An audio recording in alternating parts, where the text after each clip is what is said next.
మీ బంగారం తాకట్టులో ఉందా? విడిపించుకోలేక ఇబ్బందులు పడుతున్నారా? అయితే మీ బంగారాన్ని వెంటనే విడిపించి కొంటాం.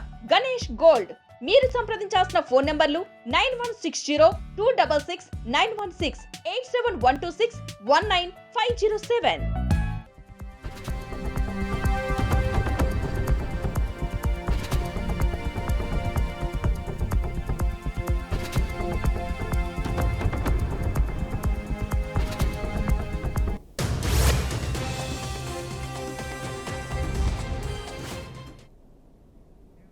బ్రేకింగ్ న్యూస్ చూస్తున్నాం. ములుగు జిల్లాలో మావోయిస్టుల వారోత్సవాల నేపథ్యంలో పోలీసులు అప్రమత్తమయ్యారు.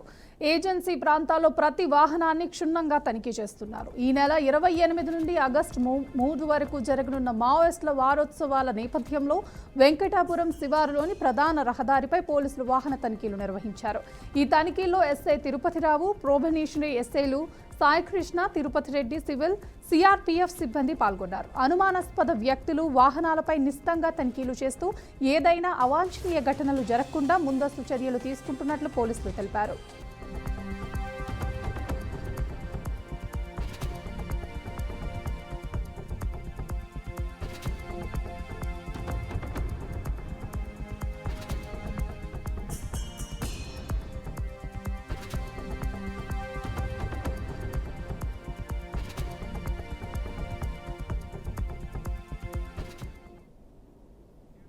బ్రేకింగ్ న్యూస్ చూస్తున్నాం. విజయనగరం జిల్లా బొబ్బలి గ్రోత్ సెంటర్లో పనిచేస్తున్న సహారా ఫెరో అలాయిస్ కంపెనీ వల్ల ప్రజలు భయాందోళనకు గురవుతున్నారు.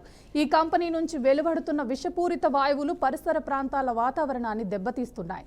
దీంతో ప్రజల ఆరోగ్యానికి తీవ్ర ముప్పుగా మారింది. ఇటువంటి పరిస్థితిలో పరిశ్రమల కాలుష్య నియంత్రణ విభాగం నుంచి స్పందన సరిగా లేకపోవడంపై ఆగ్రహం వ్యక్తమవుతుంది.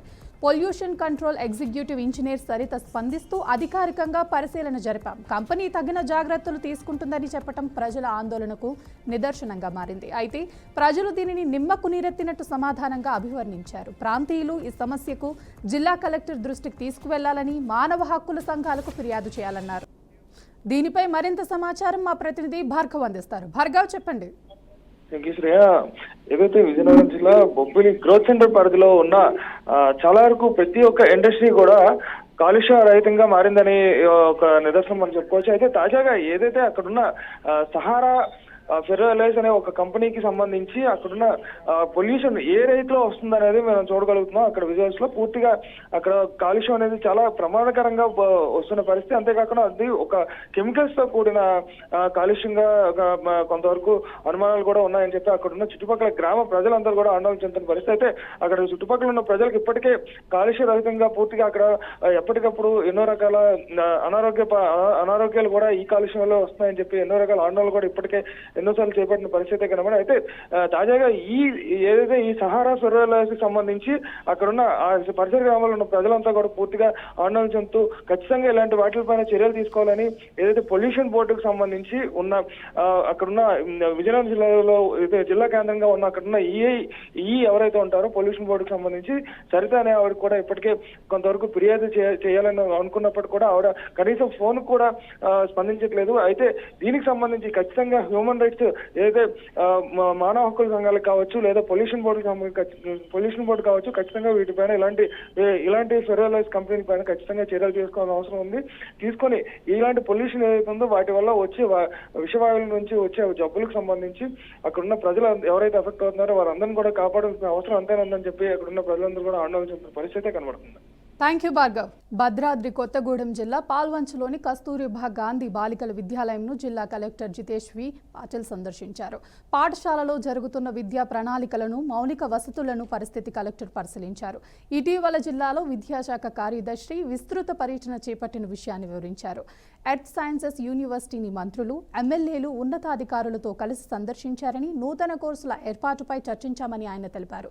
అనంతరం పాఠశాలలో ఆన్లైన్ క్లాసుల ద్వారా నాణ్యమైన విద్య అందించేందుకు చర్యలు తీసుకుంటున్నామని కలెక్టర్ వివరించారు. ప్రభుత్వం ప్రవేశపెట్టిన అమ్మ ఆదర్శ పాఠశాల పథకం ద్వారా సదుపాయాల ఏర్పాటు చేసినట్లు తెలిపారు. అదేవిధంగా దివ్యాంగ విద్యార్థుల కోసం భావిత సెంటర్లను ఏర్పాటు చేస్తున్నట్లు కలెక్టర్ గుర్తు చేశారు. మన గౌరవ ఎడ్యుకేషన్ సెక్రటరీ మేడం విస్తృత పర్యటన నిన్న చేశారు. సో ముందుగా ఎర్త్ సైన్సెస్ యూనివర్సిటీ మన గౌరవ మంత్రివర్యులు, గౌరవ ఎమ్మెల్యే గారు విద్యాశాఖ ఉన్నత అధికారులందరూ విజిట్ చేశారు. సో దీంట్లో ఏమేం కోర్సెస్ పెట్టాలి, తర్వాత ఒక లాంగ్ టర్మ్ ప్లాన్ ఏమి ఉండాలి, దాని గురించి కొంత చర్చ జరిగింది. సో ఈరోజు కూడా మేము అది నెక్స్ట్ స్టెప్ ఏం చేయాలి, ఎట్లా ప్రిపేర్ అవ్వాలని దాని గురించి స్టార్ట్ చేస్తున్నాము, ప్రణాళిక మొదలు పెడుతున్నాము.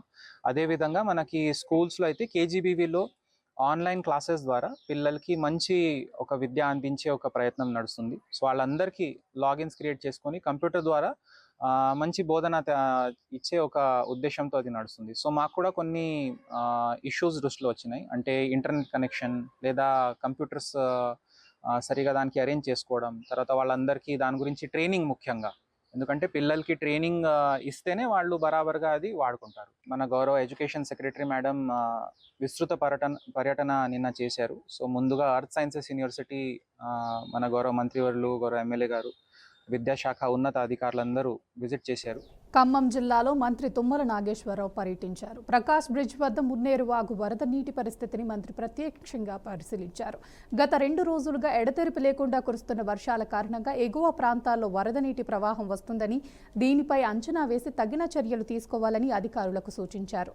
మున్నేరు చెక్ డ్యాంపై భారీగా వరదలు వస్తుండటంతో ముంపు ప్రాంతాల ప్రజలను అప్రమత్తంగా చేయాలని మున్సిపల్, రెవెన్యూ, పోలీస్ శాఖల అధికారులకు నాగేశ్వరరావు ఆదేశించారు.